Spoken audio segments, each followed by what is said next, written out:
Hey everybody, Jake here from Bearded Gear. Today we're doing this full review, rest and relaxation style. I am staying at a resort for a couple of days, perks of being married to a blogger, and I am drinking my mate from a wine glass because that's the way we do it here. And down there is the pool. I'm on the balcony, and this is the way we're doing it. So the knife I am discussing today is the Asher Knives Nomad. Asher sent this to me to check out. I should say Justin from Asher sent it to me to check out, and I've had the opportunity to carry it probably between 5 and 7 times, like for an entire day, and I've really kind of gotten a feel for it. I've played with it a lot. I've done some cutting with it. I've put it through opening packages, tape and stuff. I've done cardboard. I've done zip ties. I've had to open a few like toys for my daughter, which have zip ties and a bunch of crazy like rubber bands and all kinds of stuff. And so I've really used this enough to feel like I've gotten a feel for it EDC wise. And this to me is an EDC knife. This isn't an outdoor knife, in my opinion. This isn't a tactical knife. It's an EDC knife, and so I've done enough with it to feel like I have a good sense of what it's capable of in that category. So let's talk about materials used here, and then we'll talk about my experience with it and kind of try to put into words how I feel about it and how the experience really was. So the blade on this guy is CPM S35 VN. You can see it's a nice satin finish. We have a flat up here and then a flat grind down to the edge, a nice swedge. A lot of people have said this blade and the knife as a whole look a lot like a bug out, and they are not wrong. But to be fair, it's a simple drop point design with a simple handle, and if it looks like the bug out, they're both just kind of simple drop out or drop point knives. I don't think it's really, I don't know, it's not a clone knife, I guess is what I'm getting at. So S35 VN blade steel, thumb studs for deployment. Then we have gray G10 on this one.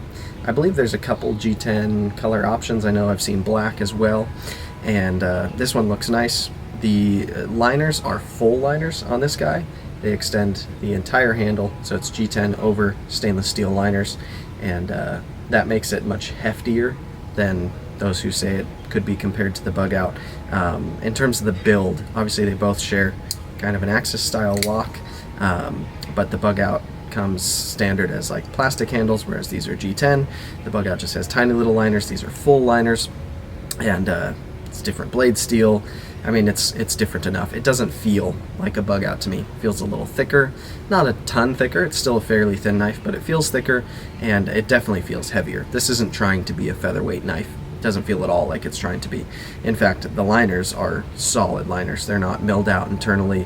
There's no weight relief in there or anything like that. So it's quite hefty, and you feel the weight most in the handle. The blade feels pretty light, which, I don't know, some people might like that. My favorite is when knives are pretty well balanced. It's not an end-all be-all. Sometimes things break that rule, but this does feel a little handle heavy to me. We do have a deep carry loop over style pocket clip. I do wish it came just all the way to the butt of the knife. It's not much that's sticking out behind it. This isn't a terrible offender of that, but it is a bit of a pet peeve of mine when people use deep carry knives and then don't make them go all the way to the butt of the knife. I do see there is a screw that goes into the back of the white G10 backspacer back there, but I don't know, I wish it could just go a little deeper. If you're gonna do deep carry, go all the way deep is kind of the way I feel about it.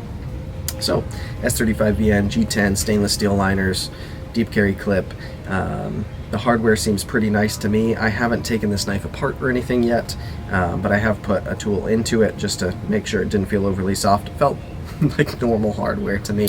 As I mentioned, we have an Axis style lock. This one, however, is running on bearings. I'm pretty sure most of the Axis lock knives that I've ever played with have been on washers, and so this has a little bit of a different feel to it. It's as you can see, fairly drop shutty, as long as you give it that, just let gravity do its work.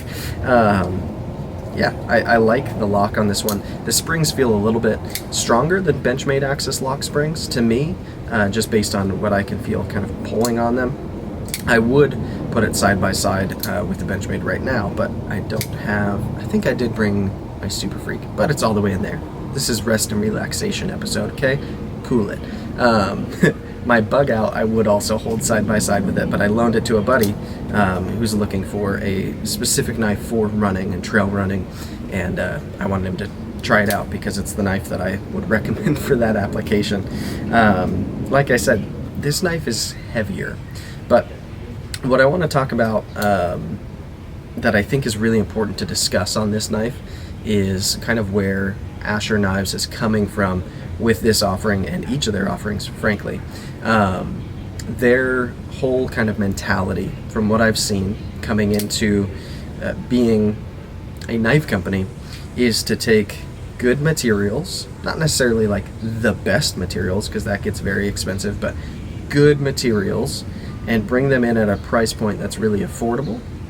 So each of their offerings, I'm pretty sure all of them, are sub $100. And that's really cool to see. I think at sub $100, I don't know, you see a lot of budget pieces at like the $50 mark and below that.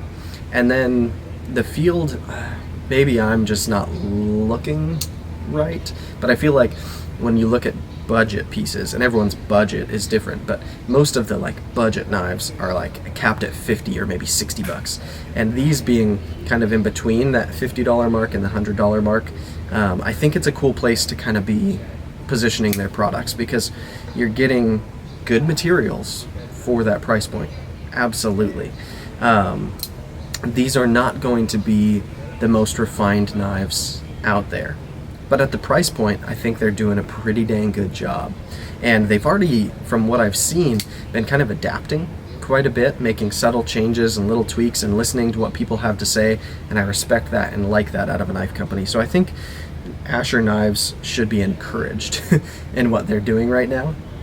And before getting this, I had seen a lot of positive remarks about them. I'd seen a few nitpicky little things, just like I have a few nitpicky little things, clip placement, and we'll get to some others. But overall, what they're doing, I think, is important. And I like that they're bringing some competition into this price range in the knife world right now, because competition is good for the consumer because it means we get more for our money. So let's talk about ergos and carry and cutting and all that kind of stuff, and then I may just ramble a little bit about some more impressions as well. But first, ergos. Ergos on this knife are very good. The G10 is rounded really, really well on all of the corners and edges. There's no hot spots anywhere on the G10 itself. It's flush with the liners. There's no gaps anywhere that I can feel or just perceive. It just feels very good in the hand. The texture of the G10 itself is relatively muted. It's certainly got a little bit of kind of like gritty, sandpapery texture right on the surface, but it's much less gritty than most other G10, and I like that. It's just enough to feel pretty locked in, although it's not super locked in. It's not like tactical knife locked in, but it feels very, very good to me. Yeah, I like how rounded and smooth everything is. If there was one nitpick I had on the G10 and the ergos in general, it would be, I guess this kind of goes between ergos and action, maybe not even really both, but when I'm actuating the, I don't know what they call this knife, the Axis style lock, the way that the G10 is finished right around the lock, it's not chamfered at all, whereas everywhere else the G10 is chamfered. So right here around the lock, it's kind of a sharp edge, and if I do it right, I don't notice it, but every now and then I kind of get pinched by the lock like in between the actual, I don't know, studs there that actuate the lock and the G10 itself. And because the G10 is sharp there, it's not like it has cut me or anything, but it's the most unpleasant feeling I've gotten from the knife has been when using the lock if I do it wrong and I kind of slide my finger against that sharp spot on the G10. Yeah, other than that, ergonomic win here for sure. I like that there's no jimping anywhere on the knife, nowhere. And that's good. For an EDC knife like this, I don't know, I mean, I can see that people would argue for jimping being a good thing. I will never be one of them. On a knife like this especially, this knife is not like a tactical, need all the grip in the world. I mean, I guess if you work in a wet environment, even then I wouldn't recommend this knife even if it had jimping. I like that everything is smooth to the touch. It's going to make this so much more pleasant for anything I'm ever going to do with this knife compared to there being jimping just because everyone puts jimping in certain spots. I like that they omitted the jimping. That might have been, funny enough, kind of a cost savings thing to get this knife to the price point they were trying to get at. But whether it was thought out or cost savings, I'm glad that it happened. Let's think. Action is very good. Being on bearings, it has a little bit of a different sensation than most other knives of this lock type. Being this lock type, you don't have like a ceramic detent like you typically do with a liner lock or a frame lock. And so the detent is really just the spring pressure of that lock. So it has a different sensation, but for thumb flicking this knife with the studs, it's very good. I can middle finger flick it if I get it right. Oh, I did it wrong. Come on. There it is. But it's really, it feels positioned best for thumb flicking. I really like the way that this action works. My preference on deployment methods isn't this. That's well established. I'm a holes are greater than studs kind of guy. But for a thumb stud knife, it works great. And then closing this knife, being on bearings, as I already demonstrated, closes super well. It's very fluid. Carry, this knife carries well. It's not, it's a very good profile for carry. The profile is very similar to a bug out, although it's a little thicker, I'll say that. But it's not the best in the world, just because I have other knives this size that are certainly lighter. And so the biggest sense I get of this knife compared to those that are similar size are that it does feel a little bit heavier. So if I'm like being active with it, it does kind of slap against me a little bit more. But it's very good. This isn't a heavy knife. It's just heavier than some others in this range. And so, yeah, I would say the carry is good, not amazing. Let's talk cutting. Now, if there's anything that I'm a little bit critical of on this knife, it frankly kind of has to be the cutting performance. It hasn't done terrible. This knife will cut things. Like I said, I've cut quite a few of my normal EDC type materials with it, and it's done everything.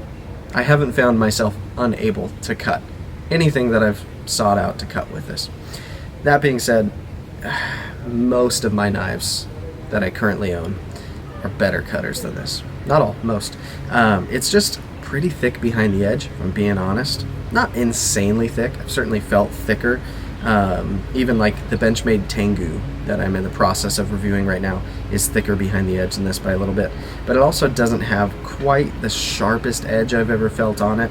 I want to put it on my KME and give it an edge probably at like 17 degrees per side is what I'm thinking, and just see if I can get it to do better, because I've been a little underwhelmed with its cutting performance, especially just like testing it through paper, even like magazine pages and stuff. It's just not that slicey. And an EDC knife like this, it's important to me that it's slicey.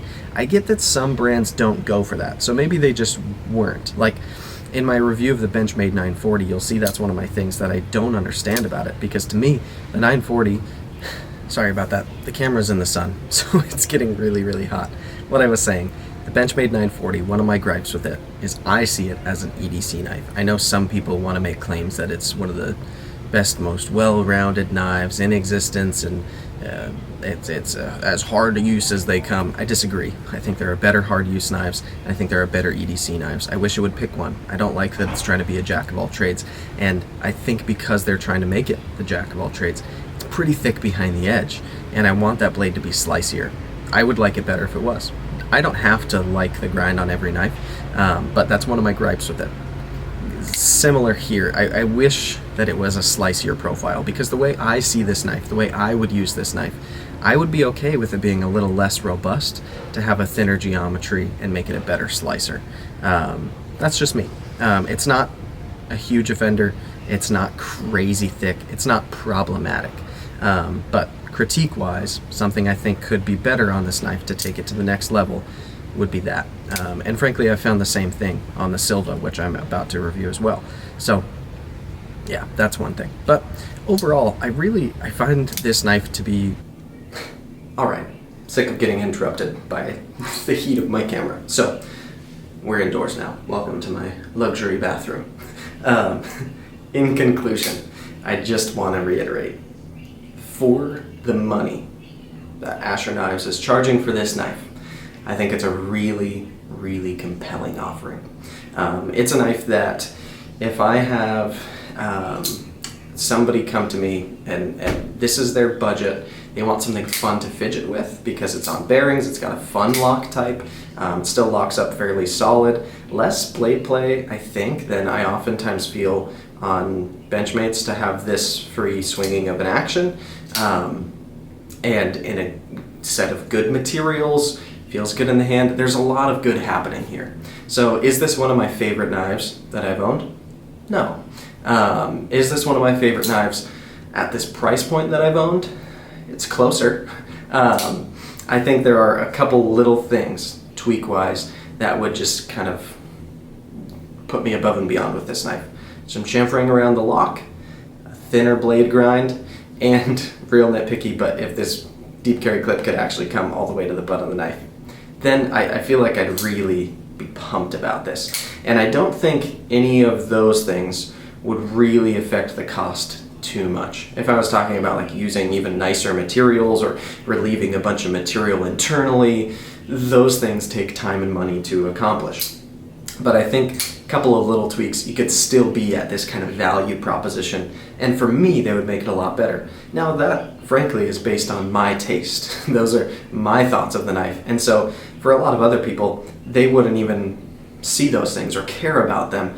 And I think this knife could make a lot of people very happy. And so overall, I'm impressed with it. I think it's done well. I'm excited to see how it does with another edge on it, because oftentimes that can really kind of liven up a knife quite a bit as well. I'm getting a little better on the KME, so I'll probably do a sharpening on it real soon, and maybe I'll do an update after that if it has made a huge difference. But overall, that's going to be that. That's my full review of the Asher Knives Nomad, and I've liked it quite a bit. So, thank you guys for watching. I appreciate it.